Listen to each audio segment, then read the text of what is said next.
Look at this, guys. It's nice, right?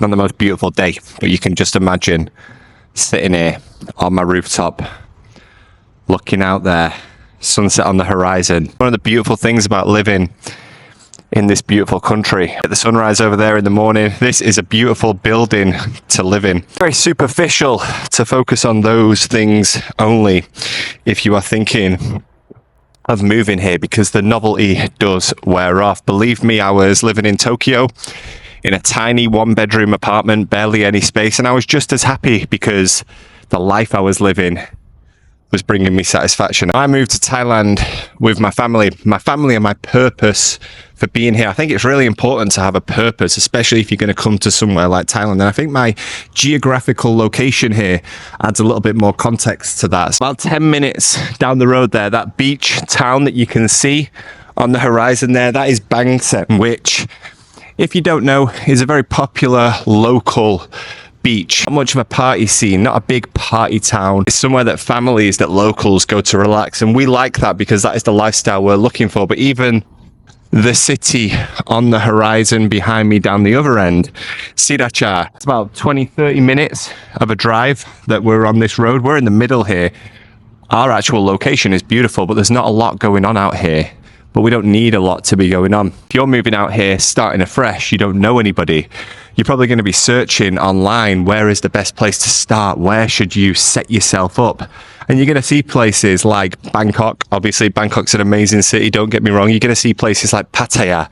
You're going to see places like Phuket, Koh Samui, sort of places where you can get luxurious condos. You can basically buy yourself a much better lifestyle, a much more appealing lifestyle than I'm sure you're used to if you are searching out Thailand content like this online. But I want to give you a fair warning, because I would never have moved here single. I really would never have moved here single. That's no disrespect to anyone who has. I'm sure many people move here single. In fact, I think the vast majority of people move here single. If I was single, I'd rather be in somewhere like Tokyo, where I've got a couple of ties. I was in Seoul, Korea as a single guy. Those were cities that I loved to live in as a single man. I love to come and party in Thailand, and that is the difference. Now, don't get me wrong, I'm not saying that there is nothing out here. There's nothing of substance. You can't live a life of substance, but you have to find that substance. I think by taking the easy approach when you come out here and thinking, you know what, even just for a year, I'll start in Pattaya. Trust me, I understand it can be intimidating to move to another country, a new culture. You don't know the language, you don't know anyone, you're basically starting from afresh, and you want somewhere where you know there is going to be an expat community that hopefully you can connect with. I think it's important to understand that when you move to somewhere like Pattaya, you're entering into a system that already exists. You are going to be another cog, another wheel in that system. Your value in that system is going to be predominantly determined by the amount of money you invest into that system. Sure, for many, people don't mind it at first. You know, you come out here, you have some fun, you party away, you pay your way to a good life, but that's not a sustainable way of living. One of the big dilemmas that I see out here with many expats, the dilemma between short-term gratification, short-term satisfaction versus long-term happiness, because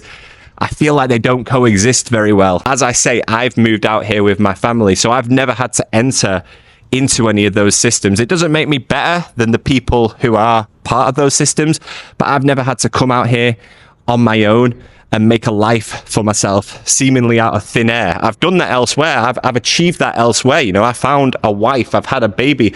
I am out here for the long haul. I am now out here with purpose. So many people come out here because they like what they see online. They like what social media people are seeing, including myself. I've done a condo tour of this building. This building's bloody brilliant. It's about £350 a month. I honestly can't believe that I live in this type of building for that price, but it doesn't bring me happiness in the sense of, if I was just here alone, existing, what sort of life is that? I was just as happy in my £600 a month apartment in the middle of Tokyo. Tiny, 20 square meters. Don't get me wrong, I won't want to live there forever.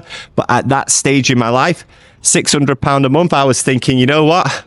I'm very happy with this. That apartment, guys, I was the first person to live there, so it was very clean. That's one of the things I appreciated about it.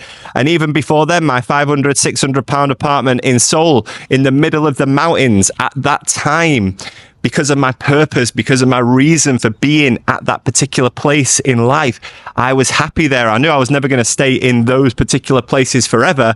And of course, I probably won't stay here forever. These gloating condo videos that you see online, these cost of living videos, which I've made myself, trust me, I want those views. This is all superficial shit, and it won't bring you happiness. It might bring you a little bit of financial relief compared to what you're experiencing back in the West, but it's not going to make you happy to come out here alone if you don't have a purpose and find yourself basically wishing the days away, waiting for nighttime. At nighttime, you're going out, you're creating superficial relationships based on the amount of money that you're spending. If you're happy to do that, if you know that you're entering into that system, then more power to you. It exists. That world exists out here. It's the driving factor behind those areas like Pattaya, like places in Phuket, certain areas of Bangkok. Those areas are built on that system. And if you're happy to enter into that system, knowing that you're entering into a system, that you are simply just another cog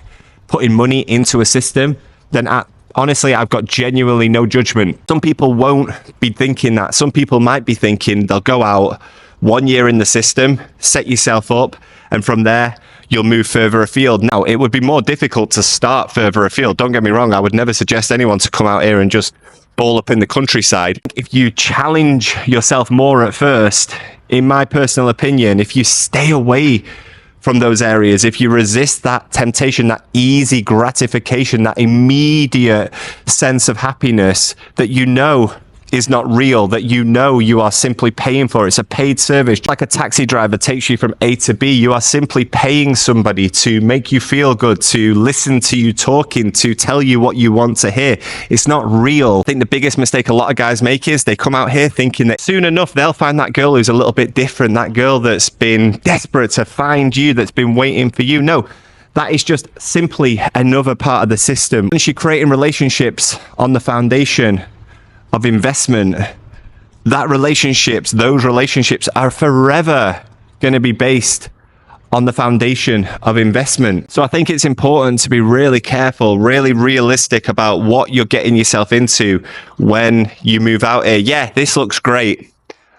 And if I was in Manchester right now, it was raining outside, grey skies, neighbours are screaming at each other in the street. Of course, it's going to be depressing. I've been gone from the UK now for 15 years, and the sentiment of the UK being a depressing place seems to have got worse and worse in that time. But this place might not necessarily be the answer. It might be the answer, but it might not necessarily be the answer. You might find yourself taking your problems from one place and simply trading them in for a whole lot of other problems in a new place. If you come out here and a year down the line, 2 years down the line, yeah, you're saving money on your accommodation, you're saving money on your cost of living, but you're paying money, constant money, monthly money for relationships, for your connections. If you're happy to be in that situation, that's your choice. But I know that's not what some people want. So fair warning, be careful which Thailand you come out to, because it's a big country. There are a lot of different aspects of Thailand.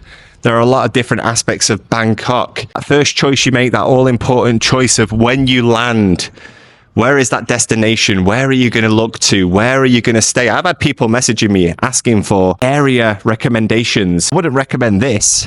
This building is beautiful, but I won't recommend a newcomer to come and live in a place like this because it's in the middle of nowhere, effectively. We've got everything we need, but for a newcomer, I wouldn't recommend going and living in bloody Asok, steps away from Soy Cowboy, or in Nana, steps away from Nana Plaza, or even worse, in Pattaya, steps away from whatever the nightlife district there in Pattaya is called. I would never recommend that because I think you're setting yourself up for long-term pain by going down that path. Just my 2 cents on the matter, guys.